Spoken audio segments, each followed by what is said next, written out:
RSS में number 2 Dattatreya Hosabale ने मथुरा में कहा, नफरत के बाजार में मोहब्बत की दुकान लगाने का दम भरने वालों को हमसे बात करनी चाहिए।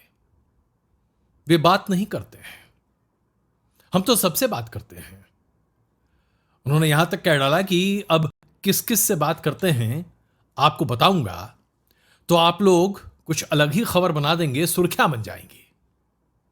इससे पहले कि होसबोले साहब के इस बयान के और पर्दे आपके सामने उकेरूं, पहले देखिए और सुनिए कि उन्होंने कहा क्या है। हम चाहते हैं कि समाज में वैमनस्य, नफरत क्यों चाहिए भैया? मेरा इतना ही कहे हैं, आप नफरत के बाजार में मोहब्बत की दुकान चलाना चाहते हो, हम तो मिलना नहीं चाहते हैं। हम तो मिलना चाहते हैं जी, सबसे मिलना चाहते हैं,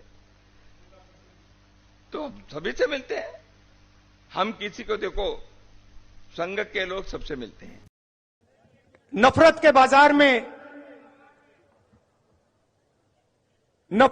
बाजार में मोहब्बत की दुकान खोल रहा हूं। सवाल यह है कि क्या आरएसएस वाकई में राहुल गांधी से बात करना चाहता है? क्या यह एक संदेश है जो राहुल गांधी तक एक प्रेस कॉन्फ्रेंस के जरिए पहुंचाया गया? कुछ लोगों का तो यहां तक मानना है कि जनाब क्या एक भारतीय राजनीति में भूचाल की परिस्थिति निर्मित हो रही है, जहां संघ परिवार राहुल गांधी से बातचीत करने का न्योता उन्हें मीडिया में दे रहा है। फ्रैंकली अगर आप मेरी बात माने तो मुझे ऐसा लगता है कि आरएसएस ने आज राहुल गांधी के सामने एक जबरदस्त चैलेंज रखा है। एक जबरदस्त चैलेंज इसलिए क्योंकि इसी के आधार पर राहुल गांधी या तो संघ परिवार के पासे में फंसेंगे या लड़खड़ाकर गिरेंगे। क्यों कह रहा हूं मैं ऐसा? इसके लिए आपको कुछ परिप्रेक्ष्य जानना अपने आप में बहुत आवश्यक है।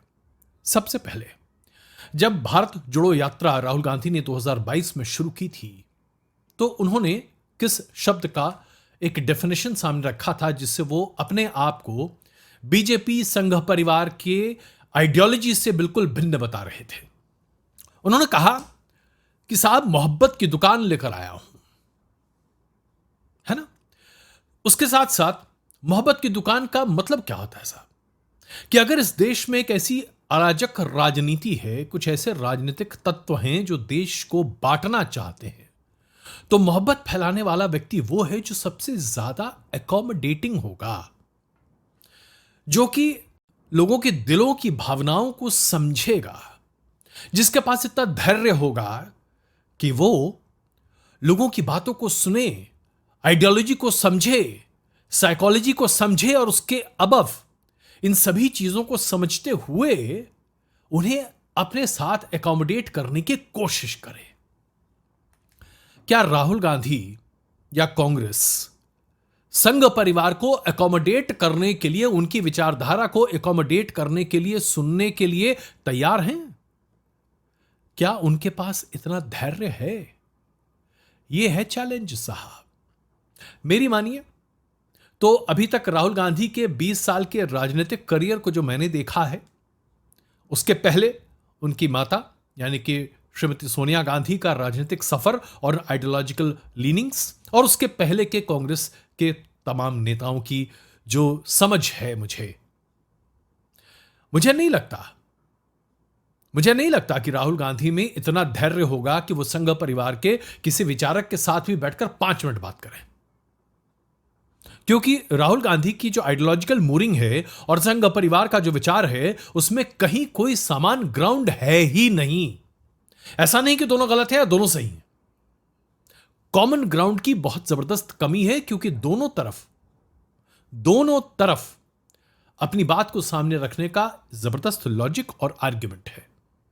हां, इसमें एक ये माना जा सकता है कि राहुल गांधी और कांग्रेस के पास अपनी बात को साबित करने के बहुत ज्यादा वाक्य नहीं होंगे। राहुल गांधी किस तरह से आरएसएस या संघ परिवार से अपने आप को दूर रखना चाहते हैं, उनकी मानसिक फ्रेमवर्क में घृणा तो बहुत स्ट्रांग शब्द है, लेकिन जो संघ परिवार के लिए विचार हैं वो क्या है, वो उनके इस बयान से साबित होते हैं जो कांग्रेस संदेश में 22 मई 2022 को छपा था। अंग्रेजी में उन्होंने लिखा था, my fight is with the ideology of RSS and BJP which is a threat to our country. मेरी लड़ाई बीजेपी और आरएसएस की विचारधारा से है। वो लोग आम भारतीयों के बीच में हिंसा का विस्तार करते हैं। मैं उनके खिलाफ लड़ना चाहता हूं, उनके खिलाफ खड़ा रहना चाहता हूं, और यह लड़ाई मेरी जिंदगी की सबसे अहम लड़ाई है। यही लड़ाई मेरी जिंदगी की है। जो व्यक्ति ये भाव रखे आरएसएस या संघ परिवार या फिर भारतीय जनता पार्टी के लिए, क्या वो कभी अपनी मोहब्बत की दुकान में आरएसएस के किसी भी वरिष्ठ विचारक को अकोमोडेट करने की भी जद्दोजहद करेगा? देखिए, एक जबरदस्त विचारधारा का विरोध है, अंतर विरोध है, और इस विचारधारा के अंतर विरोध को बड़ी ही संजीदगी से संघ परिवार ने सामने भी रखा है। क्योंकि अगर आप मोहब्बत की दुकान चला रहे हैं और नफरत के बाजार में इसे सबसे बड़े और आकर्षित टूल के तौर पर देश के सामने रख रहे हैं, तो फिर आपके पास यह धैर्य होना चाहिए कि जब आप लोगों से कहते हैं कि मुझे यह मौका दीजिए, मैं इस देश की परिपाटी ये है कि अलग अलग मत के लोग अपनी बातों को कहते हैं और बड़ी शांति से जीते हैं, तो यह धैर्य राहुल गांधी में भी होना पड़ेगा साहब। और अगर नहीं होगा, जो कि नहीं है, तो फिर बातचीत नहीं हो सकती। इसके पीछे क्या वजह है? अगर सीधे तौर पर देखा जाए तो मैं स्पष्ट तौर से यह बात आपके सामने कह सकता हूं कि आरएसएस ने कई मौकों पर कांग्रेस पार्टी के स्ट्रांग लीडरशिप का समर्थन किया है, खास करके इंदिरा गांधी के प्राइम मिनिस्ट्रियल टेन्योर में। 1971 का जो भारत पाकिस्तान का युद्ध था, जिसमें बांग्लादेश की आजादी मुख्य ध्येय था, वहां पर आरएसएस समर्थक के तौर पर कांग्रेस गवर्नमेंट के साथ खड़ा था। लेकिन क्या आपने कांग्रेस को कभी आरएसएस के समर्थक के तौर पर देखा? ऐसा मुझे स्मरणीय नहीं लगता, याद नहीं है। हो सकता है कि ऐसे कुछ मौके निकल कर आए, लेकिन अभी तक मुझे ऐसा कुछ दिखा नहीं।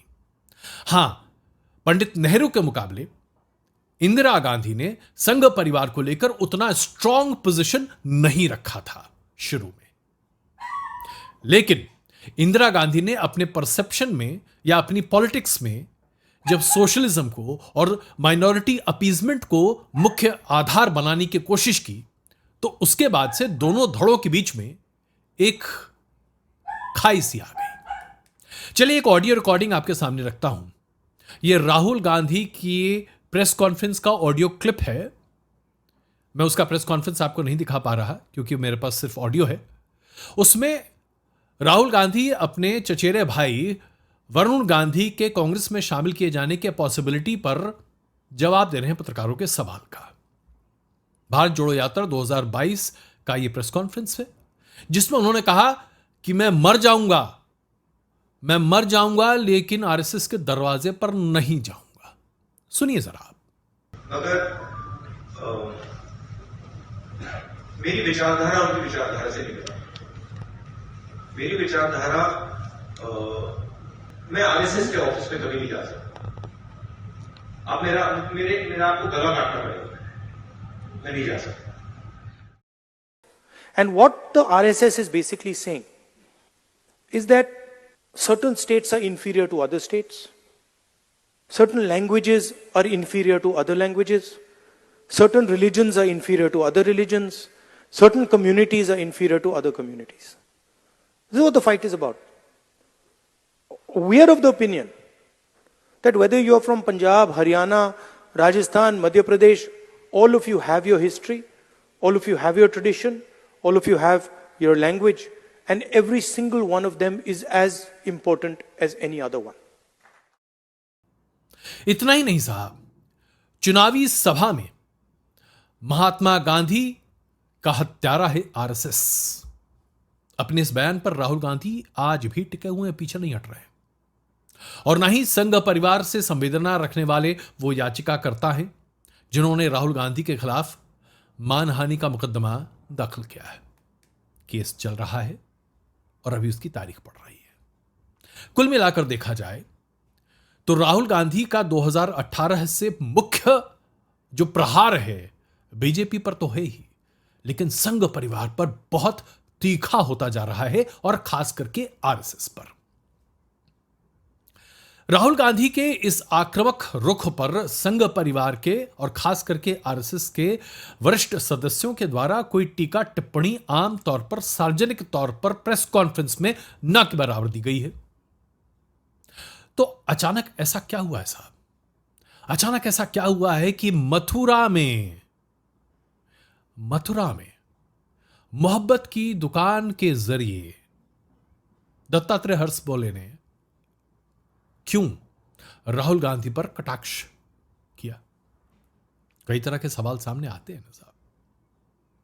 तो इसका एक बहुत सीधा जवाब जो कि फौरी तौर पर दिखाई देता है, जिसका राजनीतिक मकसद है, और वह है महाराष्ट्र का विधानसभा चुनाव। अब यह कहना बड़ा मुश्किल है आज की डेट में कि महाविकास अघाड़ी या महायुक्ति कौन महाराष्ट्र में अपना सिक्का जमाएंगे चुनाव के बाद। परिस्थितियां बिल्कुल अलग तरीके की हैं। 6 राजनीतिक दल हैं, 2 खेमों में बटे हुए हैं, 2 गुट के बीच की लड़ाई है। लेकिन इसमें गाहे बगाहे ये खबर जब 2024 के लोकसभा के चुनाव के बाद चर्चा में आई कि संघ परिवार और बीजेपी के काडर के बीच में डिफरेंसेस हैं, और ये डिफरेंसेस अध्यक्ष जेपी नड्डा के बयान के बाद ज़्यादा उभर कर आए, जिसका असर 2024 के लोकसभा के चुनाव पर पड़ा, खास करके महाराष्ट्र में, जहां पर महायुक्ति का परफॉर्मेंस पहले के मुकाबले बहुत ही खराब दिखाई दिया। तो आज यह संदेश देना बहुत आवश्यक है आरएसएस के लिए, बीजेपी के लिए, कि सब एक है। किसी कार्यकर्ता में कहीं कोई मतभेद नहीं है, नेताओं के बीच में कोई वैमनस्य नहीं है।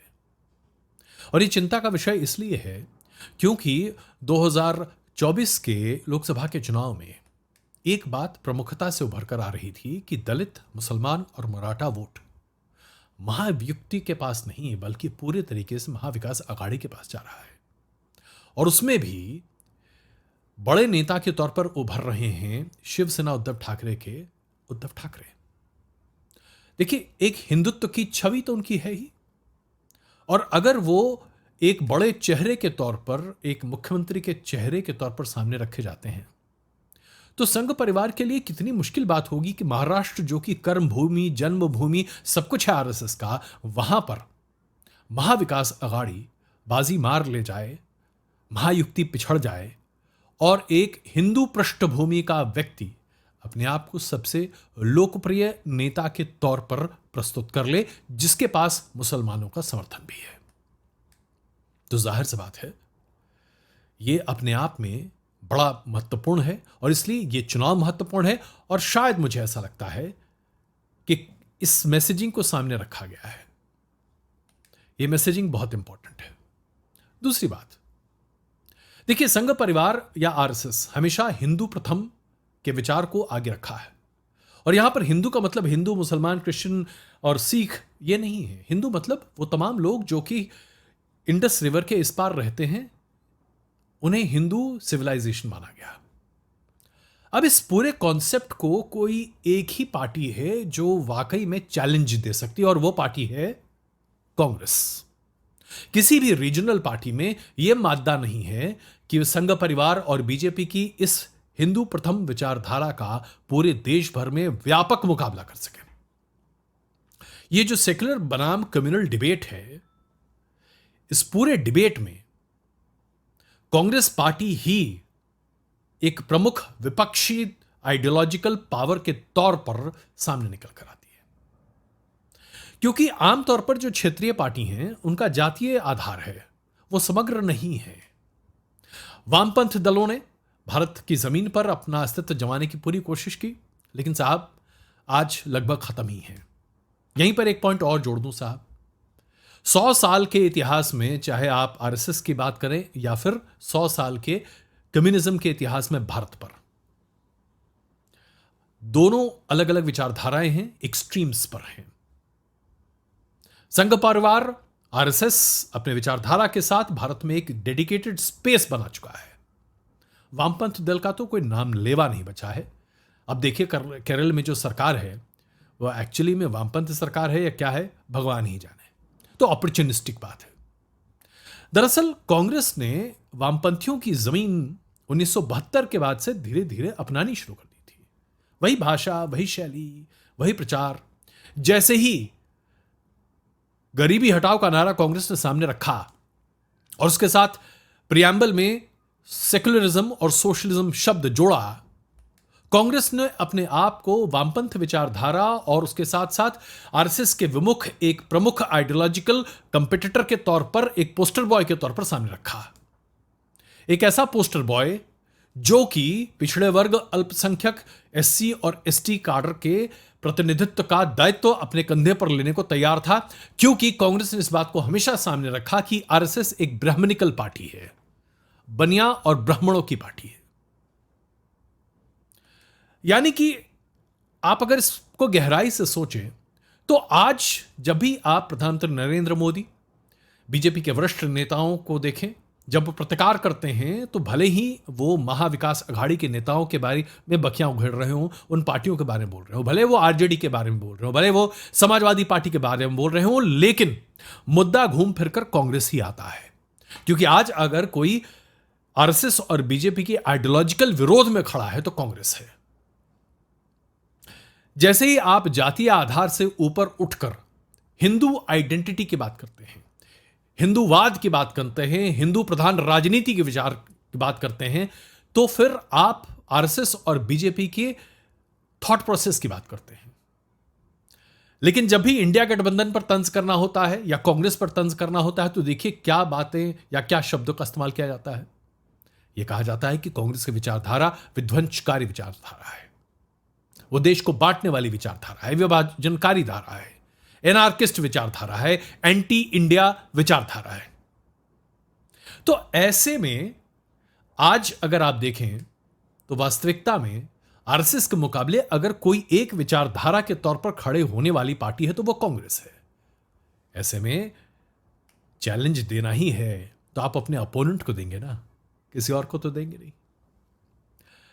मैं ऐसे कई कारण आपके सामने रख सकता हूं साहब, जिससे यह साबित कर सकता हूं कि आज अगर राहुल गांधी और आरएसएस के प्रमुख के बीच में, सरसंघचालक के बीच में डिबेट हो ओपन, जिसमें फ्री फॉर ऑल हो, जिसको जो कहना वो कह ले, तो राहुल गांधी और उनके तमाम सलाहकार, जिसमें से बहुत सारे वामपंथी विचारधारा या पृष्ठभूमि के हैं, उनके पास कई मुद्दों का जवाब सही तरीके से होगा ही नहीं।